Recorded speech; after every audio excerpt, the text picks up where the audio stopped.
to pay off in the wrong direction unless he's just able to have enough speed to go back by tail, which is always possible. No tire changes. It's just fuel racing the same speeds theoretically that he was before he just came in. He's catching tail. This is a matchup between a Chevrolet. The front-running Chevrolet in this race right now is Teo Fabi in Scott Goodyear's sights. With 5 laps to go, we continue to watch this battle. Mario Andretti is 11 seconds back from Nigel Mansell. Gary Gerald, do you have an update? We understand that there are air fuel concerns for Mario Andretti. In fact, they turned down the mixture a click, leaning it just a little bit. That speaks to that conservative slant here in the last few laps. He wants to make sure that they can hang on to that second place and not jeopardize falling out before the checkered flag. You saw Jim McGee, who's constantly on the radio to Nigel Mansell. You also saw Emerson Fittipaldi into the pits, and Scott Goodyear as he continues his fight with Teo. Now he's getting it. Well, he's past the draft. He's going to drive right on by. Fight for 5th place. Goodyear takes it back. So the adjustment to the engine, because they're carrying more fuel, he can now make more power and he can race. Well, he certainly got by Teo pretty fast and pretty nice there. Remember that at this moment last year, Scott Goodyear was on his way to victory in this race. Disappointed a little bit by this performance, but it's been a very solid race for him. Interesting, the turning of the tide. Penske 1-2 in the last 2 races. There's Paul Newman with Carl Haas.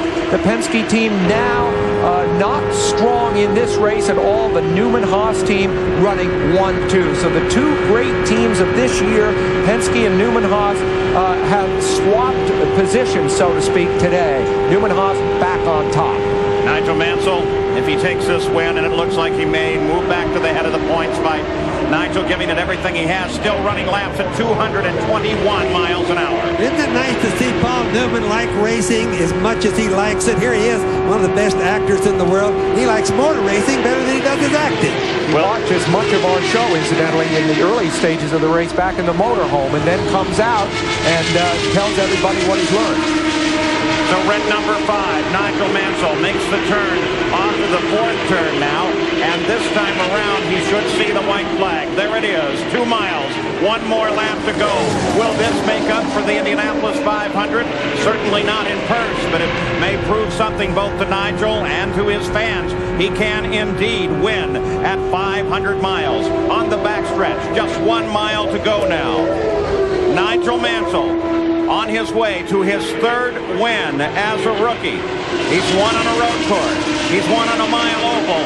And now, as he turns toward home, Nigel Mansell has won on a super speedway and won the Michigan 500. Quite a good job by Nigel all day long. And a 1-2 finish for Newman-Haas as Mario Andretti flashes across the line in 2nd place. Ari Leyendijk turns for home in 3rd place. Raul Boisel in 4th. And Scott Goodyear still occupying 5th that he just took away from Teo Fabi. You can just imagine Roger Penske's feelings when these guys came and took his playhouse away from him here today. Really a good show for the Fords. Unfortunately, not too good for Chevrolet today. And there's the Newman-Haas team as Mario Andretti comes up and waves his congratulations to red number 5, Nigel Mansell, the winner of the Michigan 500, and a thumbs up from Al Unser Jr., too. They do like this guy, and they love to race against him. Gary Gerald is in the Newman-Haas pits. Well, Jim McGee, final conversation to his man. How about this rookie in this IndyCar business, Jim? You got to just shake your head in amazement. Yeah, he is. He's amazing. You know, the team did a heck of a job. You know, the Kmart Texaco car really ran super all day. Both cars, and, you know, with Mario's great finish in qualifying, it's been a great day for Newman-Haas. Indeed it has. Get to victory lane. Thank you. Thank you. All right. Paul? You know, there's a guy, Jim McGee, that was with Bobby Rahal, ran his team last year. I just get to thinking that maybe they're missing him right now, Paul. So Nigel Mansell leads 222 of 250 laps to take the win. We'll be talking with some of these IndyCar drivers, and then it's the International Race of Champions immediately following our coverage here at Michigan International Speedway. Now slow for the first time today, really. Nigel Mansell acknowledges the applause of the audience and rolls to a stop.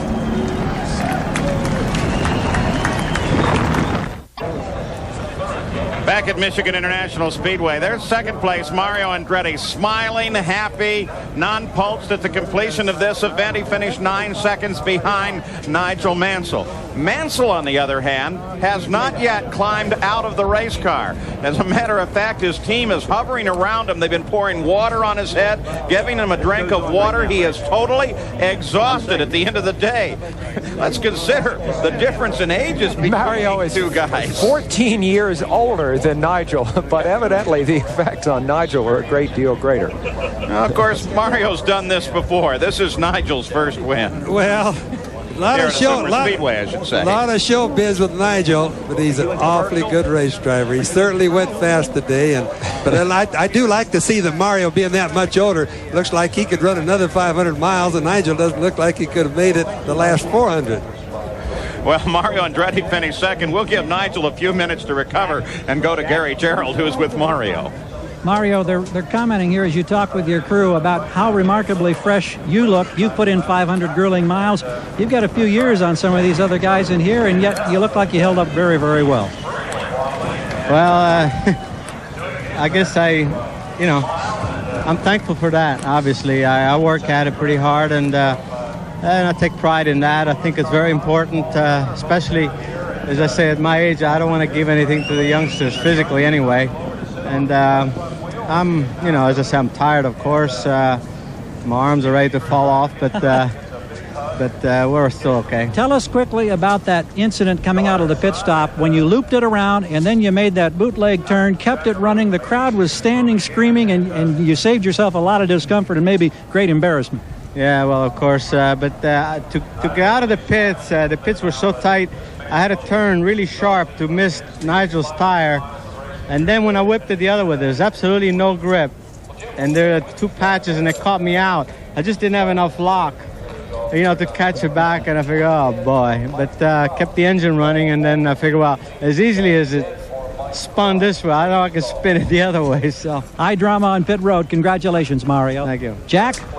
Well, Gary, it's just typical. Once you get the adrenaline and it starts to settle, you come into victory lane, it all begins to fall around you. But, Nigel, first of all, I know you're exhausted, but congratulations. 500-mile victory, you're first. Just fantastic, and all credit to the team. The team did just a fantastic job, and I lost a lot of my readouts on the dashboard, and I was relying very strongly on the team and Jim McGee to give me the information, and I'm just so happy. It's a fantastic victory for all the sponsors. But I'll tell you, I don't mind admitting I'm bushed, I'm tired. This is only the second 500-miler for you. Is this more exhausting than your outing at Indianapolis? I've never felt so rough. Personally, I feel real tired. And, the track's a great track, but it does, as Mario said, it does beat you down, and I'm beat now. Well, you've run practically every great world racing facility, the current world driving champion. How does a 500-mile race now compare to your efforts in Formula One in the past? I've never been in anything like it in my life, and I'd like to congratulate Roger Penske on this. The layout of the circuit is fantastic. It's so different to Indianapolis. It stands on its own. I mean, two great 500-milers, and I'm just happy I won this one. And you got the points lead back. Yeah, that's all credit to the team. I mean, the team just did a wonderful, wonderful job. Well, a little bit of a cloud cover has come over. We're going to let you try and get your stamina back. Congratulations, Nigel. Let's check in with my colleague Gary Gerald with more news. Indeed. Here's Arie Luyendyk, a third-place finish. And this was a tough ride for you because right from the green flag today, you had problems early that were forcing you back in the field, and you really had to play catch-up all day long. Well, right from the beginning, I tagged there in the first corner and immediately was repassed by Nigel, and from there on the car really pushed bad. The front end washed out all the time, and I had to get out of the throttle. So that really cost me, speed, and that I was fighting that pretty much all day, even at the end. And finishing third is great. The Target Scotch video team did a good job, but we were third, but there were a lot of people that were quicker than us, but they had their own problems. My crew did a great job in the pits. We didn't have any problems with wrong timing on the yellow flags. That also helped us a little bit. So we're third today, and we're happy with it. Something about Arie Luyendyk and super speedways that mix very, very nicely. You're always strong in these 500 milers. Well, I wish I would have been a little bit stronger today because Newman Haas team was really in a class of their own, and it would have been a lot more fun to be able to compete with them. Now let's find out also about how your wife Mika and the twins are doing, because congratulations are certainly in order. They arrived here very, very fine fashion just last week. 23rd of July, Luca and Alec were born, and my wife is watching right now, so I'm Mika, and they're doing fine. And we'll see you next week on the mile oval up at Loud. Okay, thanks. All right, congratulations on a third place finish. Back to Jack.